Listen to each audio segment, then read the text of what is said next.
Hey everybody, it's Drew. And it's Blake. And you're listening to the Lock, Stock, and Two Smoking Controllers podcast.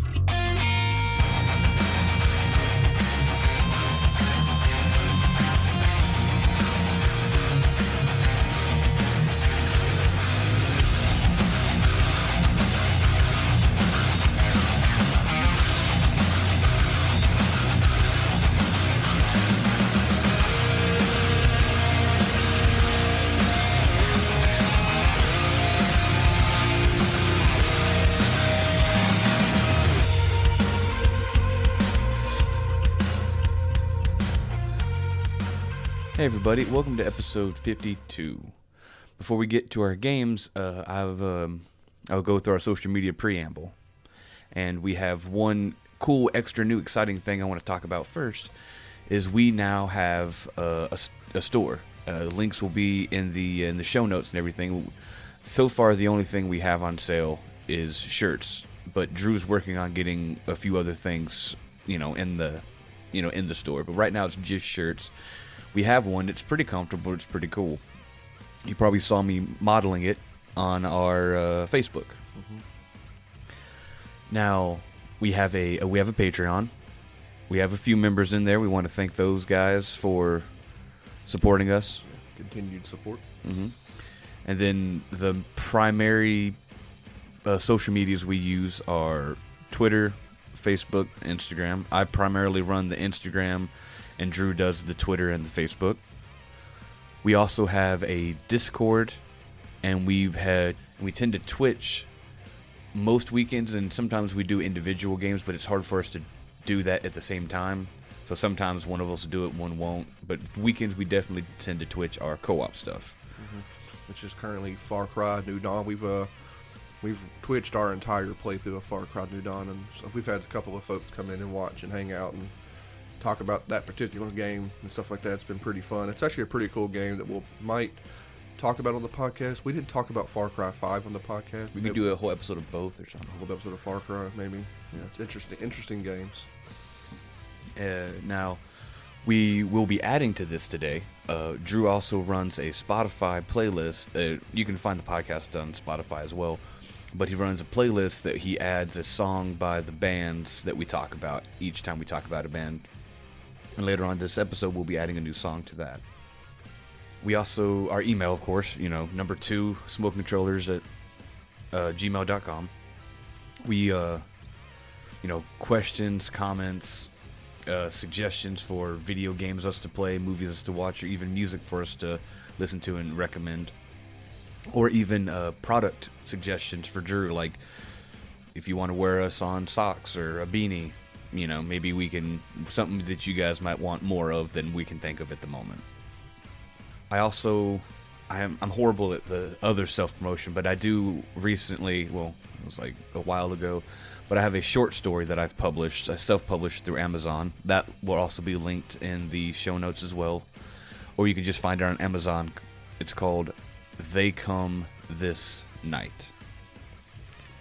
As well as the final thing, more self-promotion on my part, is I love movies so much that I've started a movie podcast with our good buddy Steve, and that's called Action, the movie podcast.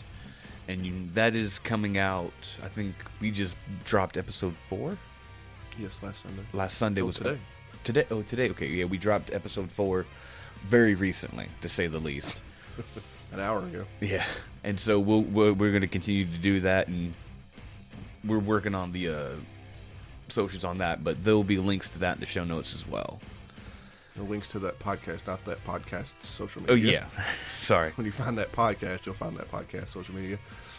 I do the recording and produce and edit that podcast as well. I speak in it a little bit, but that's more of a podcast for Blake and Steve.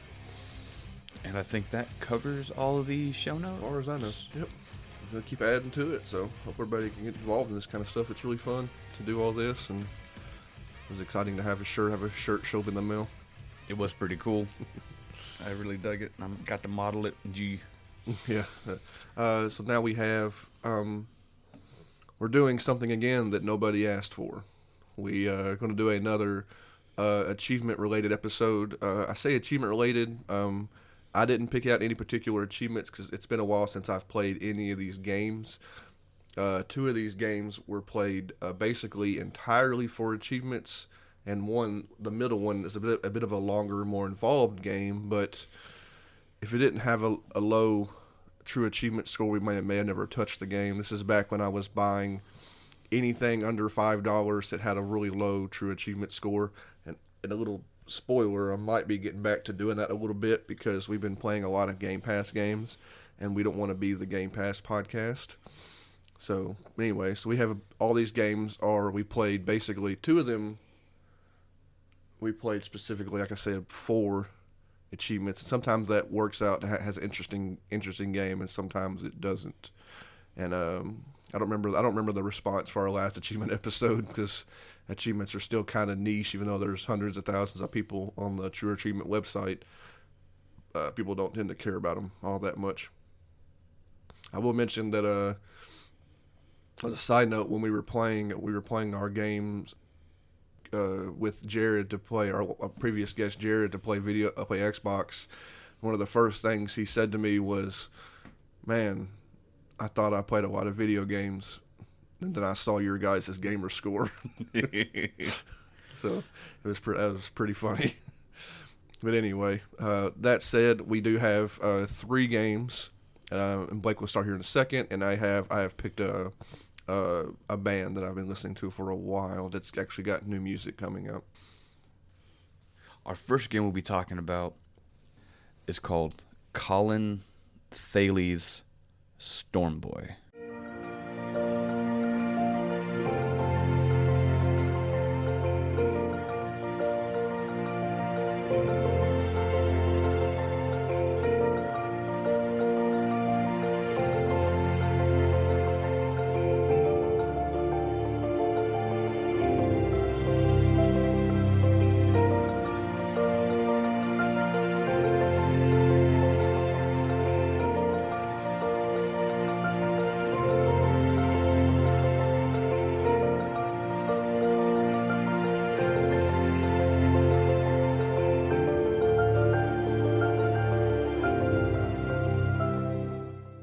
And the reason it's Colin Thaley's is because it's based off an Australian children's book from, I believe, 1962. Yeah, so it's an Australian book, and I picked an Australian band. That's a coincidence. That's not planning at all. That is true. So don't think we're that clever, because I did pick an Australian band. So, Storm Boy, it is developed by Blowfish Studios. One of their bigger claims to fame was they helped co-develop Dear God. Oh, that sucked. And that was a... You played Dear God? I don't think I finished it. Your Dear... I almost went back for the 1K, but apparently it's kind of glitchy when it comes to a 1K, but it's really early. I feel like it's a really early Xbox One game. Mm-hmm. You're a small deer, I think. You become bigger and bigger, but I think the game runs infinitely. Like you just kind of run to the right, and you're jumping and doing things. And I don't know if you fight anything, but it was a very strange game. I wouldn't have connected these 2 games together at all. Yeah. But they co-developed it, so they weren't. Yeah. Oh. But they have a total of, not counting Dear God because that's a I guess. But they have 4 games that they've legitimately done themselves, counting Storm Boy. Anything else we've heard of? No, but one of them I'm interested in. So with the first game with Storm Boy, and then their first game is called Morphite. PH, not like FIGHT, but PHITE. And it just seems to be like a sci-fi FPS. It looked kind of cool. It was stylized. It looked like it could be fun. Then this other one was called Siegecraft Commander, and it was a strategy type game, and it looked kind of cool. I'm also really interested in it because it also had a super low TA. It was like 1100. It was really low. And then they have another sandbox FPS called Gunscape, and that one looked kind of wacky. It looked fun. So which is weird considering... Which game was the one you were interested in? The Siegecraft Commander. Okay, is that on Xbox? As far as I can tell, all their games are only on Xbox. Oh, weird. Which is, as far as I could tell. But I didn't do a whole lot of research on it. But as far as I could tell, based off those 4, It's only on Xbox. Now we're gonna dive into Storm Boy. Mm-hmm. It's pretty much an interactive storybook, because how it even like it does the cool thing where like the words are presented like in the sand or in the sky, and as you run through, the words disappear, and it kind of like, but there's no like, it's artsy. It's like the page turning, which it could have been, but I think that's probably cliche and played out. I wouldn't say it's as interactive a storybook as a previous one we've played, Heimrich. Heimrich was more interactive. Mm-hmm. Definitely interactive. Did Heimrich on the podcast? We did. Okay. I don't remember because I didn't beat Heimrich. So. Yeah, but we did. But this is the best thing I could do. It's a very minimal interactive storybook, but it's a storybook, and it contains a good couple of mini games, and not all of them are very fun. Mm-hmm. And it says it's 9 distinct mini games, but 3 of them are the same game. One of them's just 2D, 3D. No, one's. You can talk about them. Yeah, I'll hop into them real quick. So the first mini game. Really, you're just running along the beach and it's telling you a story, and then you just run into a mini game. Basically, yeah. It's the basic gameplay. Mm-hmm. So the first mini game you get is he's like daydreaming, the young boy, Storm Boy, the main character. He's not given a name. He's just called the Storm Boy. I don't think the story even calls him Storm Boy, does it? It does. Does later. It calls him Storm Boy by his name. But the first thing you do is he daydreams of being a bird and flying away from this boring island that he lives on, and so that becomes just like a 2D. Just literally, you fly back and forth. I think you can dodge birds or dodge things. Yeah, it's not difficult. It's not very difficult. Nothing's difficult. I think that's on purpose, that nothing's difficult. Yeah. And then shortly after that, there's a digging up cockles, seashells. Well, I'm not entirely sure what a cockle is. I think it's a seashell, but they call them cockles in the game. I'm not nautically smart, so I'm not entirely sure what a cockle is. I just think it's funny to say the word. And then after you dig those up, there is a point in the story where, well, part of the story is that, Storm Boy, and he comes across a nest of 3 abandoned pelicans, and he wants to raise them up on his own because it looks like they've been abandoned by their mother. He names all 3 of them. There's Mr. Ponder, Mr. Proud, and Mr. Percival. He names them all, I guess, P for Pelican. He's a really smart kid. Just a kid. Yeah, so no one's gonna judge him. And then one of the mini games is feeding the pelicans once they get older. Mm-hmm. Then after you feed the pelicans, then there is a. They're just silly little mini games. There's sledding down the sand beach in a cardboard box. There is playing fetch with your pet pelican, Mr. Percival. Then there's literally drawing in the sand. We're not going to tell what the games are? That's kind of the point. I mean, what you do in them? That is them. You sled down in a cardboard box. Just sliding back and forth. You just sled down a hill. Yeah, the fetching is you literally you have a big red ball and you throw it in the ocean. You throw it across the sand. You play fetch with your Percival. Mm-hmm. And then drawing, you literally have a stick and you draw. And whatever you draw in your mini game, when you exit out of it, it's actually on the beach in game. So I drew a giant penis because I'm a child. You're an adult, a grown ass man. I'm a grown ass man, so I drew a giant penis, as big as the mini game would let me, and I thought it was just hilarious. I ruined this child's story. Oh yeah, and then the final one. This one's actually probably the prettiest thing in the game. Because it's a brief sailing mini game because you're kind of. Isn't there a diving mini game? It's this one. It's all in the same thing. Okay. Because as a child, your parents have staked out a safe area for you to play in. It's literally they have these massive stakes they've shoved through the ground and put a huge net around it, so it's a pretty large little circular area that's supposed to be free of dangerous fish or whatnot. Yeah, sharks and stuff. And so you have a little raft, and you sail on it with your pet, Mr. Percival. Parzival, I forget how it's pronounced. Percival, yeah. I think it's Percival. And so you swim out, it's kind of cool, but then you get to dive underwater, and the underwater looks very pretty. The game itself, like we said earlier, it's like a children's illustration, but a fluid children's illustration. It's a very pretty it looks game. Nice, yeah. It's for what it is, they didn't they didn't half-ass it. Like they could have, so they must have had some pride in it, or Well, maybe they're all fans of the story, probably. At some Or point. maybe they grew up with the story. And they're about the right age. They could have grown up with the older little Storm Boy story.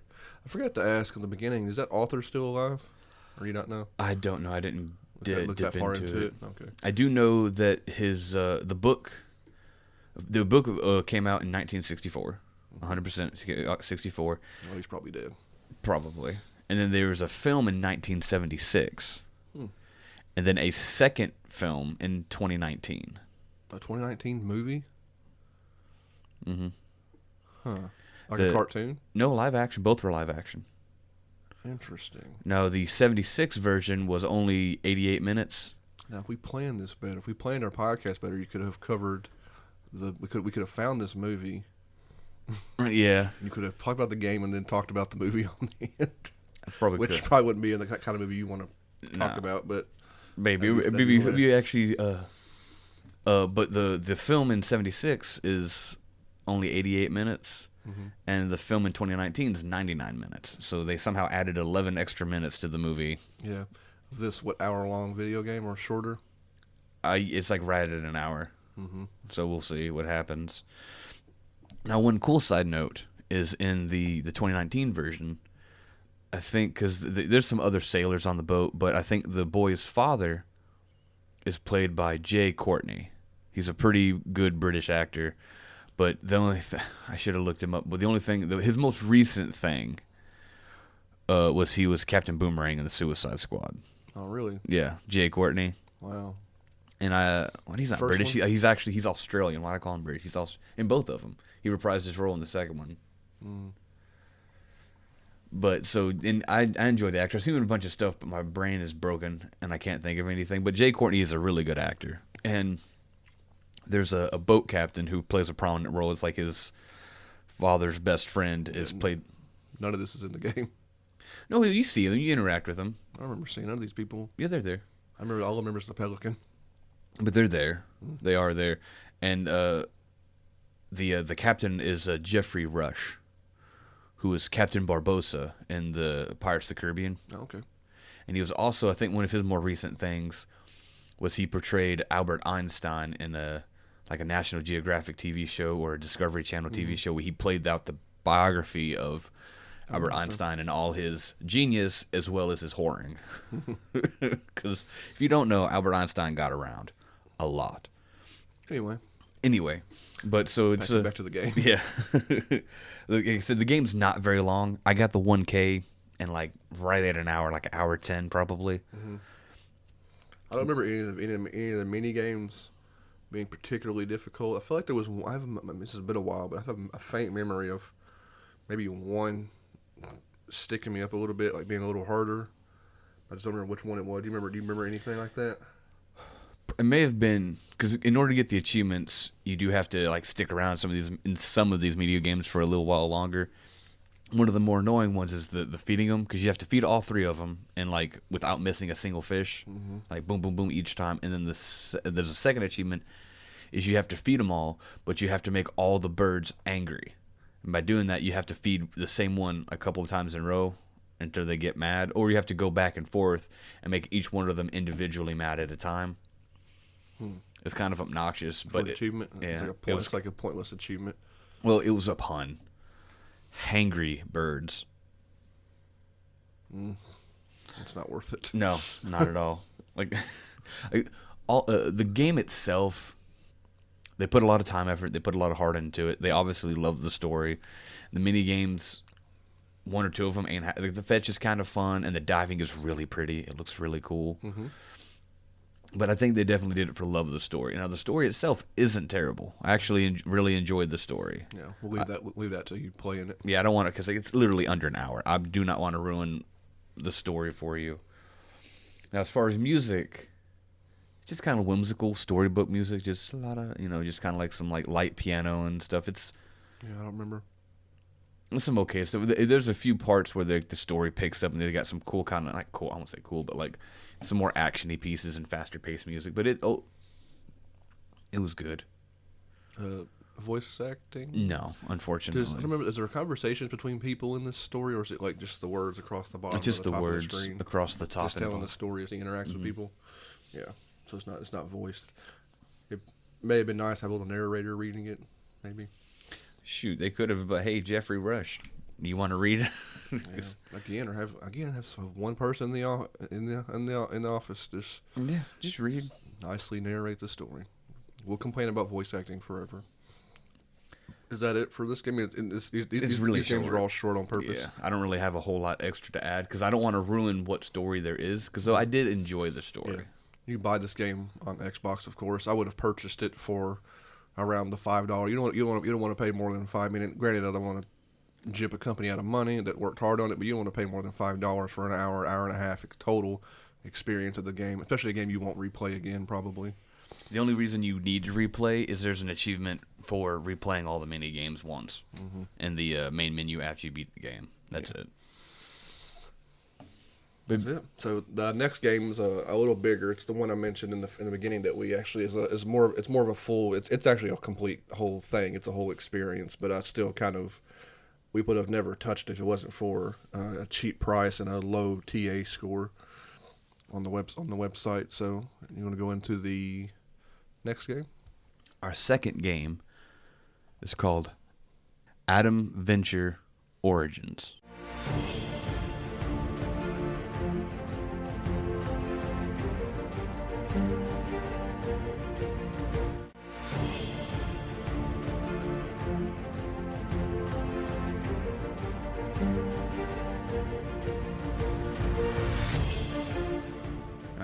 Atom Venture's been around for some time. It's not like an old thing, but the game originally came out on PC in 2009. It's not that old. It's old, but not that old. Yeah, but I didn't want to be like, oh, it's been around for some time, like it's an old, ancient thing, like Indiana Jones or something. But it's not. So the reason it's come out a couple of different times and a couple of different iterations because they keep kind of adding on to it or coming up with something new. So Atom Venture Origins is the latest rendition of it, and it came out in 2016.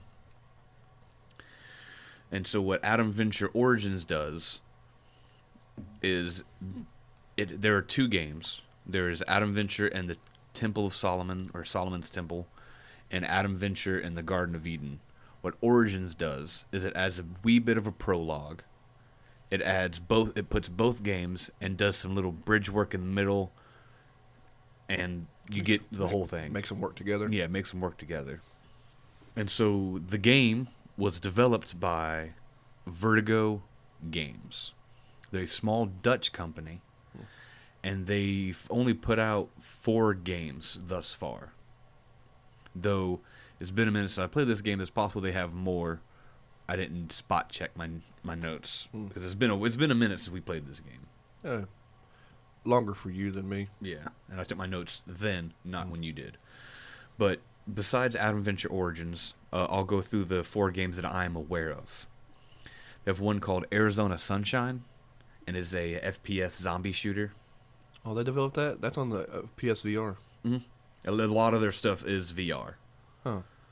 It's like a really bright, looks like an interesting, bright, way different than this. It's strange how companies can just do completely different. I mean, nothing saying they can't, but sometimes it's so odd you see them step away from something completely. Like that looks newer than this too. I think it is. I think it's their newest. Okay, so Atom Venture somewhere in the middle of this. Okay, sorry.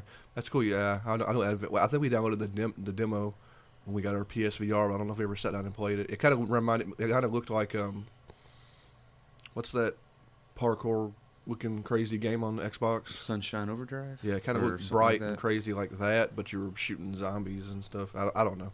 That's cool though. Heard of that game. They also have another one. It's a VR FPS adventure game, After the Fall. What?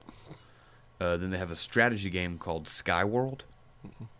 And then they have another VR. I think this is more of a VR. Is everything VR for them except for Atom Venture? I think so. Wow. I think they kind of just like, let's do these cool small experiences. Because their last one is called World of Diving, and it's a full underwater immersion VR. It looks like it might be kind of cool. Yeah. Because I really like VR games are cool, but more than anything, I like the VR experiences where limited interaction, but you just kind of just watch and kind of get pulled into them. We made all our friends on our PSVR play the underwater. Where you just drop the cage into the water. You just watch. But they're all so awesome. Yeah. Everyone really enjoys it. It's really cool. I did manage to get the 1K. Yeah. I assume I did. I got it in like 5 hours. Some change, like 5:15 or something like that. But yeah, 5 hours. So the game's the game. It's 3 games in one. It's not very long at all. It is entirely voice acted, I think, if I'm not mistaken. And the voice acting wasn't terrible, but it's hit or miss sometimes. The main character is Adam Venture is really trying hard to be Indiana Jones, but his lines don't always hit. It's like a guy who grew up watching Indiana Jones going, I'm going to do that. But then he sort of nails the adventure, but as far as the wit, no, not so much. Yeah. The writing could use some touch up. I did find that the game itself, maybe even, I guess, Adam Venture, it was a little too self-aware almost sometimes. Some of the jokes were a little too tongue-in-cheek. That's just the writing, yeah. That's just too clever for its own good sometimes, like too clever where it's not interesting or funny. I don't think it was ever funny. You could tell it was trying to be funny too much. Yeah. Like you said, it was just... And so some of the... because it's Indiana Jones and archaeology, that kind of leads you down the... in no way, shape, or form am I comparing the two, other than the fact that they're archaeologists and they do puzzles like Tomb Raider and Drake and all that stuff. There's combat in this. There's some gun combat. Are there guns? Yeah. But I think he's a lot of running. He doesn't seem to fight. Yeah, he doesn't murder thousands of people like Nathan Drake does. Yeah.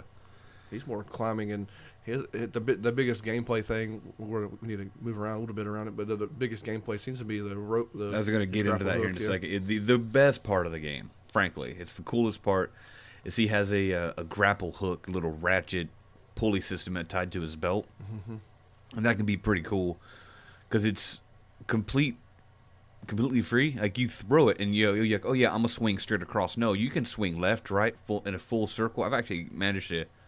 I killed myself once or twice because it wasn't as responsive as I wanted to. Instead of going straight, my thumb was off kilter, and I swung and let go and jumped. Just flew right into a ravine or something like that. Music, nothing. Well, let's graphically. Sorry, I'm bouncing all over the place. Graphics. They definitely went for realism. Yeah, it's straight realism graphics. Not the best. I think I remember some of the environments looking pretty good in the beginning. Like, is there like a mansion you're in? I think that was the add-on part. Where these other ones, like, that was completely made, while these other ones were kind of touched up. Touch up a little bit. Yeah, I feel like the people were kind of janky a little bit. There's Adam, and then there's this chick. He's basically following around. I don't remember her name. She's not the main character. He's hitting on her all the time. And she's just a big old eye roll because this dude's sad. Yeah, she's somebody's daughter who you're looking for the treasure for, or something like that. So whichever one of the treasures you're looking for. The one thing I do remember specifically, and I think there might be more than one, is a extremely large and not fun stealth section. That's my next. It's probably the hardest part of the entire game, and I like stealth more than Blake does in video games in general. But I don't like it being forced into a game that's not built around it, because it tends to not be the best. Or they at least give it the respect that it deserves, because like the vision cone on these things were, I could never get it down. I think between vision cones, and I think it was really poorly checkpointed. Very poorly checkpointed. You'd be 3 or 4 or 5 little guards in, you get caught, and you're back to the beginning, and I was like, whoa. Do I want to keep playing this? A couple of times, couple of annoyances are just like, it's just. I did beat the game. I went all the way through. But sometimes you just run through the whole map, and you're crouching, you're crawling, and all of a sudden you're seen or get caught by the corner of somebody's vision, and this is where like they catch you and it ends. Yeah, yeah. There's no you get shot and die. I don't remember shooting in the game, but maybe it's in the end. But I think you just get caught. They're like, hey, and then you start over. There is. It is mostly sneaking a lot of the time. That part is sneaking. There's general climbing and jumping and switches and puzzle solving, but there's one here. It's probably near the end where they're in the big excavation site. That's the big one I'm talking about. And there's a smaller one where you're going into the enemy camp. Yeah, that one was actually was pretty difficult too. And you're sneaking through that camp trying to. What are you trying to find there? You're trying to find her. You're trying to steal. I think a map or steal something they need. Also, yeah. So those are really only two major stealth sections, but they're both. I think that one was the Temple of Solomon. Mm-hmm. And you were sneaking into their excavation site to steal the map, and I think actually to dive down into where they've excavated thus far. Like the story had potential. It's the same old story. Like these Tomb Raiders, the same stories. I mean, Nathan Drake's the same stories. It's just these guys going to get this artifact. But it does do Indiana Jones. It's all the same story. I think this had one thing in its favor. When he's diving into a ruin that no one's touched in thousands upon thousands of tens of thousands of years, it's not littered with enemies. It's literally him and a bunch of people behind him. Mm-hmm. But most of the time, no, because some of these people are also, they're archaeologists, and they don't destroy the stuff where you need it for research, because they assume that the mysticism is real. Like Solomon's temple, I forget who Solomon is. I think he's in the Bible, King Solomon. No idea. And then the actual Garden of Eden, and they're trying to figure this stuff out, if it's real, if it's not, and so they're a little more wary of blasting guns and blowing everything up like they are in some games, some archaeological games. Now, one of the cooler parts of the game, I'm not going to exactly spoil what you're doing, why you're doing it, but there's a pretty cool, it's the final boss of the game, not going to say who it is, but it's a pretty cool minecart boss fight. Remember that? A minecart scene. Yeah, that was actually pretty cool and pretty fun. That was like the most unique thing. Besides the grapple hook, that final boss fight was actually pretty dope. It was difficult, but it was pretty cool. Like you rode up and down, left and right, and you have to interact with the world around to make him like hit the rail switches to make him hit obstacles or go to dead ends and stuff. So that was probably one of the cooler parts. I think there's other people there too. It ain't just the boss. You gotta deal with all the other people first, and then duck, and then you deal with the boss after you deal with all these little minions on the minecart. I remember that minecart part. Yeah. Yeah. Other than that, it's just a wannabe Indiana Jones. If you're looking for a quick TA under 5 hours, that you might laugh one set and go, "Oh, that was kind of cool," but then never talk about it again. Adam Venture Origins, definitely the game for you. You can just be wary of the stealth scenes. They are very difficult. That was such shorter than Storm Boys. Is that all you have? Yeah, I don't really have much because it's just there's not a lot to talk about. It's just a bunch of puzzles. None of the puzzles really stood out. It's, you got those stupid water puzzles where you have to raise and lower the water, or you have like dial puzzles or same old stuff. It's just another company doing another.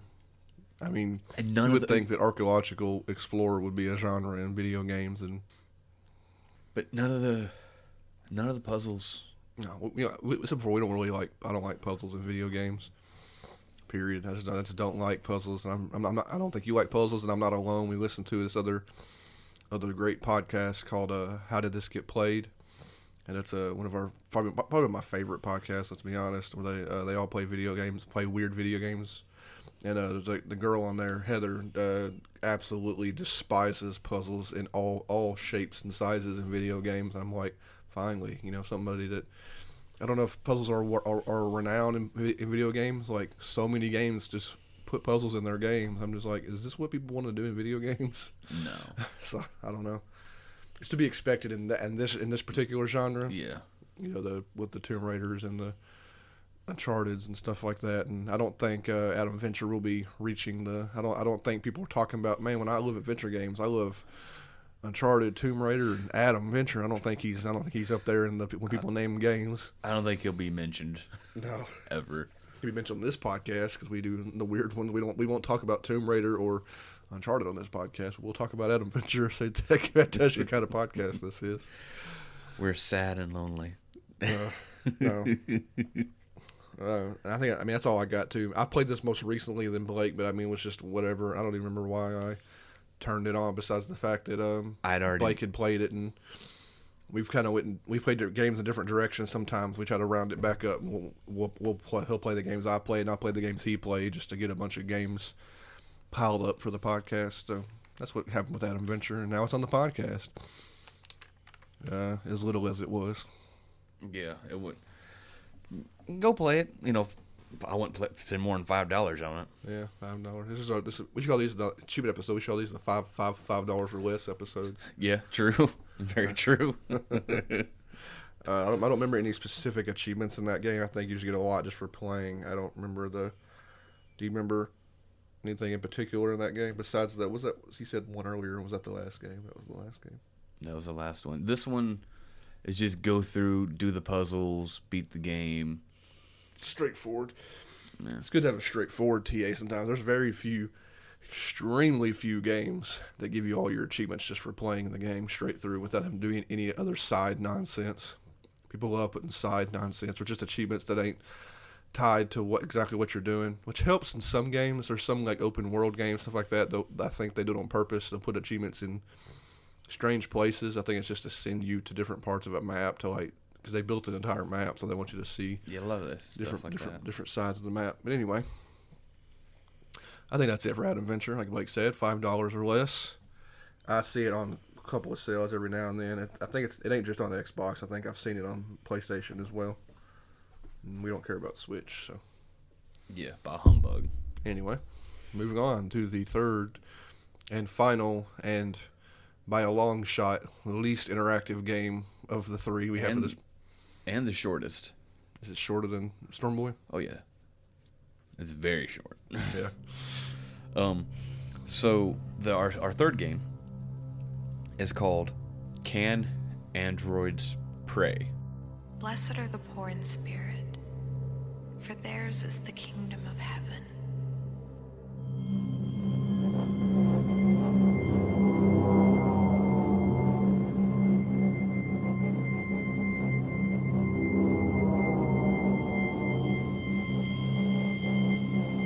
Blessed are they that mourn, for they shall be comforted.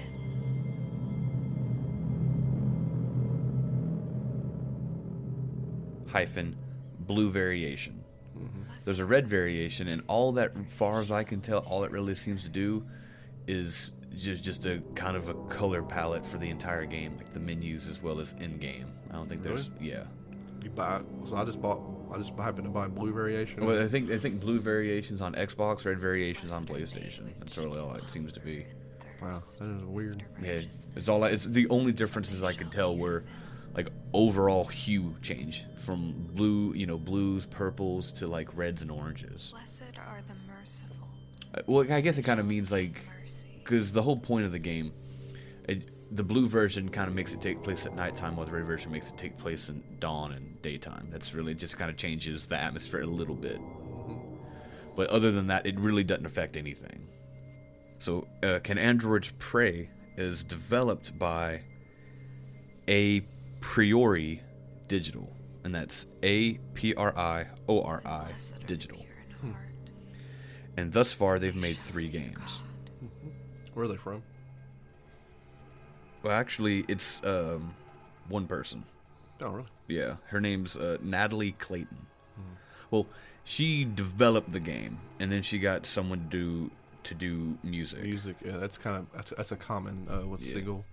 This one developer thing you're starting to pop up all over the place. It's weird how it used to be like a thing, like it was so cool, but like we're in a time now where one person can just make a game, but a lot of times, like you said just now, they will pull in a second person for music. Yeah.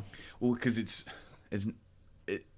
all in all, it's a 3-person team. You have the developer. Her name is Natalie Clayton. Then the writer is a gentleman named Xavier Nelson Jr. He just wrote it, and then she developed it. And then a woman named Priscilla Snow did the music. And she has an online tag called Ghoul Noise. At Ghoul Noise, I think she does a lot of music different things. Mm-hmm. Open for commissions and stuff for, I'm sure, other video games and whatnots. It was good. Yeah, we can get into what it is. I mean, well, actually, I wanted to talk about their other games real quick. Yeah. It's on the Switch, and it's called Double Pug, and it's just a platformer with 2 pug dogs. Double Pug. That's it. It's just a platforming dog thing. It's called Double Pug. Double Pug, yeah. And then they have a twin-stick shooter, and that's called Espion Cyberstorm. So twin-stick shooter Bullet Hell. Mm-hmm. And then this and red variation, so I guess you can say 4 games.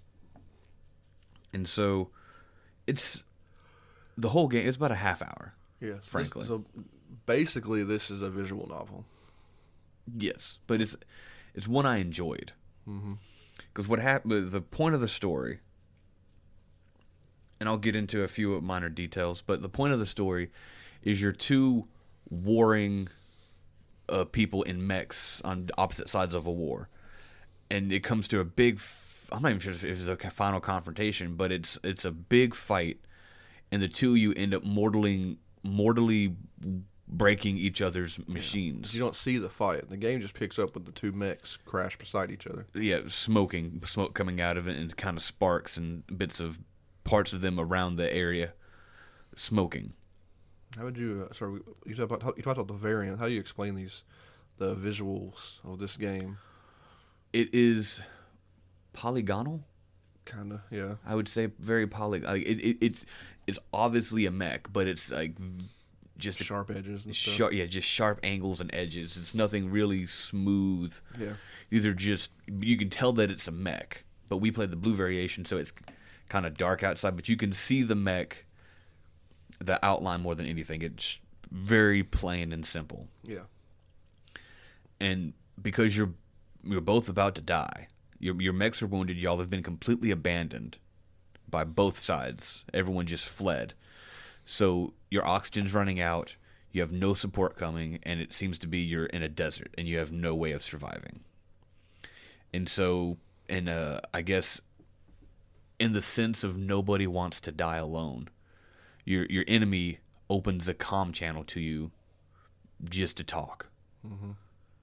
And it's a pretty interesting conversation, because what story there is I don't want to ruin, because it's actually pretty cool. It's very, what's his name, Philip K. Dick? It's very Philip K. Dick, very much so. Like, sheep dream of electric and whatever. Androids dream of electric sheep. Yeah, you know what I mean. But still.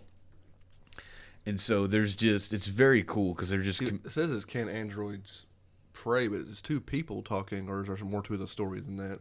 There's more to the story, because by the end of it, it becomes like philosophical.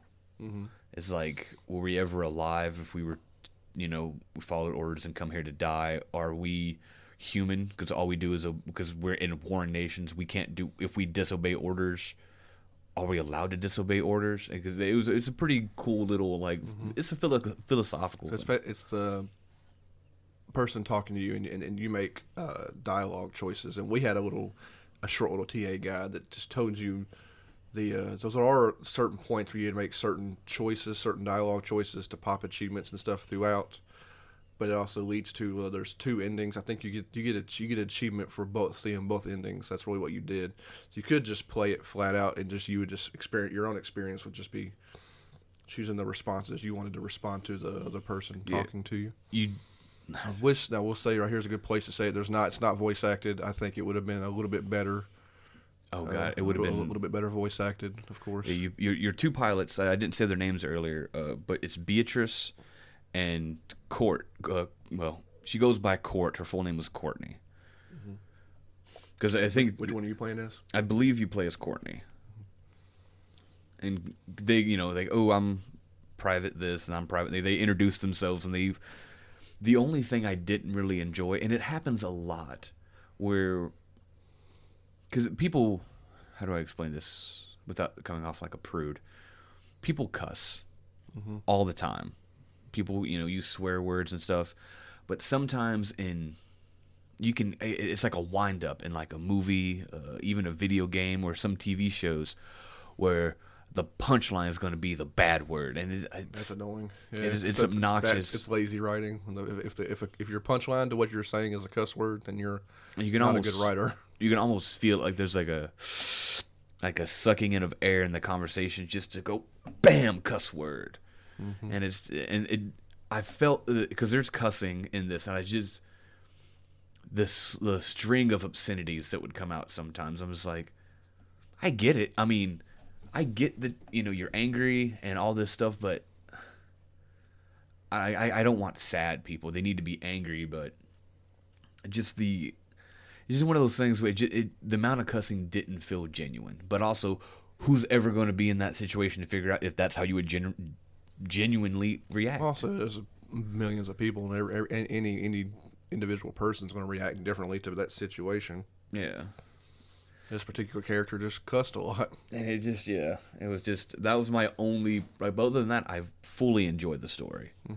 Fully enjoyed it. And both endings. I feel like one ending is, there's no way to really know if ending is canon, because there's no anything after this. Yeah. But I remember one being way more dramatic, one ending being way more, not dramatic. One is more intense. I guess dramatic intense is the same thing. One ending's clearly I thought was better than the other. I don't remember them both exactly, but I remember one being the better of the two. One it kind of peters out. I think the story just kind of like, and that's it. Basically, it's like, oh, oxygen levels running low. But one has an actual so maybe one that has more of a full ending is maybe more of canon maybe. Because by the end, only two endings, right? Well, because by the end of it, your choices are, you are not friends by the end of it, and you both essentially die alone in your cockpits, and you suffocate and die, which is bleak and sad. And the other one, you're still going to die because you have no oxygen. At one point, I think the story says you put on your spacesuit to lengthen the amount of oxygen you have in your spacesuit instead of your cockpit, but you're still going to die. You have like less than an hour's worth. And like the other choice is when you become friends is to get out of your cockpit and die with each other. Like, so you don't die alone. It is a bleak story. It's not going to be a happy one. And those are basically your ending choices is, become friends or not become friends. It's really good. Yeah, it's pretty good. I actually really enjoy. I mean, like I said earlier, Philip K. Dick. It's just philosophical. It's these weird artistic questions and stuff, and questioning philosophies. And I beat the whole game. Because it does a cool thing that when it's a visual novel. I wish some visual novels would do this. But once you play through it, if it's a choice you've already made before, you gotta think hold like right bumper, and it would fast forward till you heard something you hadn't heard before or read before. Yeah. So like I think the entire game, both playthroughs, was like 43 minutes. 43 specifically? Did you write that down? Yeah, I think it was very, very quickly. Yeah. Well, the second. I'm a slow reader. The second playthrough is just making slightly. It might even be just getting to the end again, actually, and just picking the other friend or not friend kind of thing. And like, yeah, because some of them are just like go through the whole game without responding and go through the game with responding. That one of the things? Because some of the stuff was not talking to the character at all. I don't remember that. But it's like I said, all these are meant to be short, meant to be very short, and the most interactive that should have been the most fun was honestly for me the least fun. Yeah, it's interesting that Adventure should have been the more. It has the more gameplay than the other two, but it's probably. I think I like Storm Boy the most out of these three. For me, you sound like you like Androids. Yeah, for me it would go Android, Storm Boy, and then Adam. I like Storm Boy the most. And anything else for all three? I mean, you kind of. Yeah, I mean, there's not really Androids and Storm Boy. You can't really talk too much about because it's their early stories. Entirely Storm Boy's not a dramatic story. There's some moments near the end of it that are kind of dramatic, but it's a children's book. Yeah, all of Androids is interesting. It's just interesting conversation, and if you like that kind of stuff. Now, if you don't like that kind of philosophical discussion before death kind of thing, you might not appreciate Androids Prey. And can androids pray? I keep saying. Yeah, can androids play? Blue variation. You wrote play. Can androids play on the board? Well, writing's hard. I never said I was a smart man. Do you got anything else? Not really, no. Yeah. You're gonna go. Maybe one of our shortest episodes. We have a bunch of really long ones, and our other podcast has been getting really long too. So it does us a good to have a little bit of a breather of a slightly shorter episode to deal with. And If the episode's shorter, then I can spend more time working on the store. And playing actual video games to get more content. Yeah. I mean, there's nothing wrong with these games. They're just it just Sure. leads to a short episode. So, you got nothing else? No, Okay. I think I'm satisfied with those. Okay. The last thing I'll do here is we talked about to have a band, an Australian band that I think I originally discovered back when more people listened to Pandora. I would give Pandora a little more credit than Spotify. I discovered back then when I was listening to Pandora, way more new bands on Pandora than I've ever discovered on Spotify. Spotify doesn't do discovery very well. There's a discovery, but it's nothing new. Of like, oh, I know. I went to my discovery thing the other day, and I was like, I literally know every single one of these bands. Matter of fact, I have a playlist of about half these people. Are you guys not communicating the two? Well, maybe it depends if you're following stuff. Who knows what Spotify does? You can't talk too bad about Spotify because Spotify owns our distributor now. Sure. We are a podcast on Anchor, and Spotify bought Anchor. So Spotify is good to us at all times. Es mucho bueno. Anyway, that's what I was saying. Australian band found on Pandora. I debated going back to Pandora at some point just to maybe discover bands and stuff like that. I forget how many bands I've put on this podcast that maybe have come from Pandora. I have to go through my whole list. Anyway, this band is called 12 Foot Ninja. It's a pretty cool name for a band. They did a comic book a while back just about this 12 Foot Ninja kind of thing. Ironically, we bought the comic book for the Silent Machine, their first album. I never read it. Do you know where it's at right now? I know exactly where it's at. Yeah, did you ever read it? No, but we loaned it to our buddy of ours, and he said it was pretty cool, but then because each chapter is broken up to the song title, and there is like white box dialogue that is the actual characters that going back and forth, and then there's black dialogue with yellow lettering, and the black dialogue are the lyrics. And so like when you hear this lyric, it's speaking about this scene. And so, but each chapter, each song title is only a few pages long. Yeah. But it's really cool. I just never. As far as I know, they only did it for the first album, and I'm doing the band because they're about to release in October. They're releasing their third album.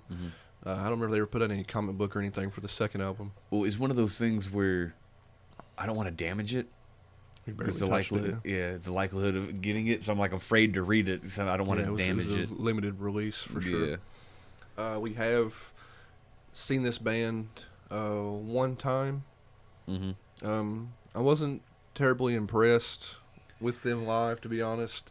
One time we went to go see them at one place, and they just didn't show up, which soured the kind of my feelings for the band, if I'm being honest. Well, I get why they didn't show up. Yeah, I guess, but they also signed up for it. Yeah. But it's just so one time they didn't show up, which was the entire reason we went to that show that night. Was there a bunch of other bands that's great, but we went to go see 12 Foot Ninja because we never seen them before, and they didn't show up. Though we had the option of leaving and getting refunded immediately, but we like these other bands, and then we listened to the whole thing, and by the end of the night we're like, we should have just went home. Yeah. We really should. It was a really dreary night at a concert, weirdly enough. The second time we got a chance to see them, we actually saw them, and they were, I don't know if they were headlining, but I think they were headlining. but they showed up late. They were just running around town, apparently. Somebody said that, I forget, somebody on the stage or somebody around the thing said they weren't here. They were in town. They were just running around. They were late to their own show, and I was like, wow. This is like... Very unprofessional. Very unprofessional. And then I didn't like the... this is weird me to talk about a band like this, but I just didn't like their stage presence and their persona. Maybe I just don't like who these people are as compared to if I like their music. I just didn't like them per se. You don't have that's to like, a possibility. I mean, yeah, I just didn't like the way it just real sour feeling to the band. And I honestly haven't This is a couple of years ago, I'm just now really kind of listening to the albums again because they got new stuff coming out. That's the Sour Experience put me off the band for a long, long time. I didn't want to listen to them. It kind of really put me off. But they do write really cool and really unique music. They're a fairly unique rock band. I feel like they have a really cool sound. The songs, they kind of flow with ups and downs. They go mellow and then loud, mellow and loud. They have this weird wave to the way they do their music. And they sometimes switch genre. They do switch. They halfway through a song. They play with genre quite a bit. You got anything else particular? I mean, the comic book. You got anything else in particular you want to mention? Well, the fact that, I mean, they must all be really good buds because it's all the band itself has been around since 2008, so not very long. Mm-hmm. But everyone they have all the original members except for one, and he was their bassist, and he left. Yeah. But he only left 2019. Oh, yeah. But everyone else is still original band. Yeah. I picked a song that's been one of our favorites for a while. I don't know if it was a single. I picked the song Deluge. I don't know the band's singles for their history, but... Well, it just depends because they have different ones in Australia, different ones in the UK, and different ones in the US. Yeah. I actually have their single list right here, and gosh, they have a lot because they're an Australian band. They have a lot more singles in Australia, UK, and then the US has 5, and Deluge is none of them. So, all right, so I picked a song that wasn't a single because I hate picking singles. Yeah, it annoys me, for personal reasons, I guess. Anyway, I don't have much more to say about the band. I've shared more of that particular stuff on that, playing a band that I've had a sour live experience with. I don't really have that very often with bands. But it's one of those weird things where like they rub me the wrong way, but their music is still good. Like it wasn't just me that night. Do you remember that night? I remember that night. We ended up leaving early. We're like, they don't sound great live. Or maybe we were just we also had an hour drive home almost too from where we were going. So we're like, and they were the last people. We listened like the first couple of things, and we're like, I've had enough. You looked at me and you're like, dude, I've had enough. Do you want to leave early? And I was like, I've been waiting for you to ask. And we came there for them. So yeah, surely they won't. That's a band that I probably if played locally live again, I probably wouldn't go see. I will support them from afar, but I won't go see them in person. I'm not. Sounds bad on a podcast talking about music. I'm not buying that new album. I mean, I don't buy a lot of albums anyway. This is a smaller band. They're pretty well known in Australia, but I'm not going to buy that album. I'll listen on Spotify maybe. And they've released like 2 songs from that album on Spotify. I've heard one of them, and it wasn't super. And I listened to one and did not like it all, and the other one was kind of okay. So I don't know. This is a strange band to put on the podcast, I figure, but. But I still love their early work. Yeah, mainly the first album. Like you said, you didn't really listen to the second album all that much. Well, and they have 2 EPs. I love both the EPs. Yeah, so I used to I think I burned the EPs way back in the day when people used to have these round things you put into like machines that plays the music at you. A vinyl record? No, I ain't that old, but I don't know what you're talking about. Compact disc. I would put both. I think I burned both the EPs onto one disc. But now you got Spotify, and I think both the EPs are on Spotify. So you put both the EPs, and I have the first album and second album on my Spotify playlist. But anyway, when I'm playing from their first album. The first album's called Silent Machine. I'll be playing the song Deluge. And that's all I've got. It's the weirdly most complaining I've been about a band on this podcast. And I'm still playing their music. Because you enjoy some of it. I enjoy the music, don't like the band. It's weird. It's very strange. Well, you've done that a couple times where you're like, I like the music, I like the band, but I hate the singer. I hate, like, you told me that a few times with certain bands where the singer isn't great and kind of almost ruins the band. You're like, I just like chilling to the music, and the singer comes in and makes me upset. I like that. Yeah.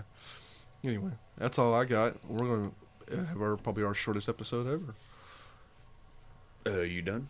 I'm done, man. That's all I got. Like I said, Blake said at the beginning, our social media stuff. You can find all of our social media stuff. Links to that I'll put into the show notes. We'd appreciate you coming following us on everything and interacting with us and come watch us play games and go to the store, buy a T-shirt, send us a post a picture on our page of you, do a funny pose like Blake did on our post of you and our little T-shirt when you get one, if you get one, and email us if you got suggestions. I was scrolling through this stuff. I'm gonna be making stuff anyway, but you can make all kinds of stuff on that website. I can make to put into the store. So if there's anything particular you want with our sweet Devious.Pixel art slapped onto almost anything, let us know, and I'll try to get it on there. And this would be the part, like I said, if we ever get anybody who wants to write in to ask us a silly question or a serious question or recommend something to us, this would be the part where this is probably the point of the podcast where I'll probably do that. So, I don't know. Internet's weird. People don't interact with some things. Sometimes they do. People show up to the streams, so I don't know. Yeah. So, I mean, people are there. That's all that really matters. Yeah. That's all I've got for today. So, like I said, thanks for listening, and we'll be back before too long with another episode. I want to wish everybody a good evening and good night. You wrote the vibration of anger like riding the tide out to sea. You tried to find the face of salvation, but all you found was me. Now you're staring at the sword in your chest like I owe you an apology. I would never suspect that you would do this to your family with no mercy. You're not alone. I will arise and arrive from the depth of this hole.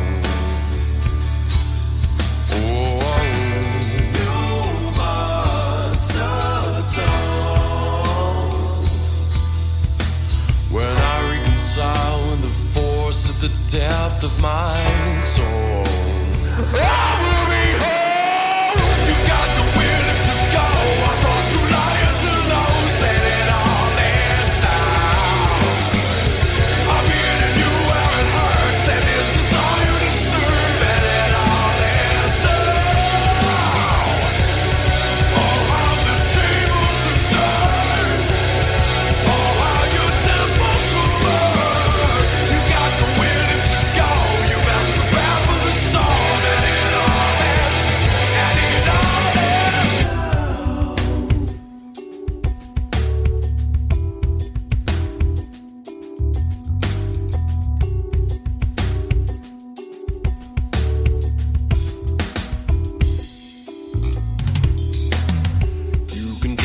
As the devil himself in an attempt to erase my spark. But since the devil don't exist where I am, he could only be where you are. You're not alone. I will arise and arrive from the depth of this hole.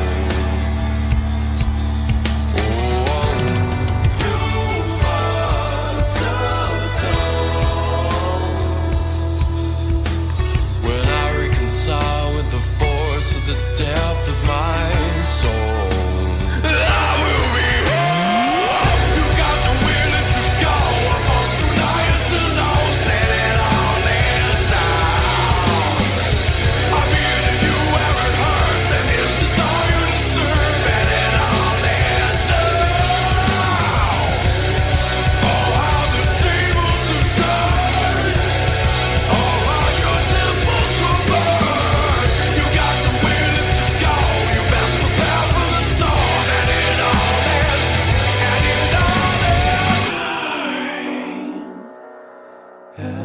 Walked into the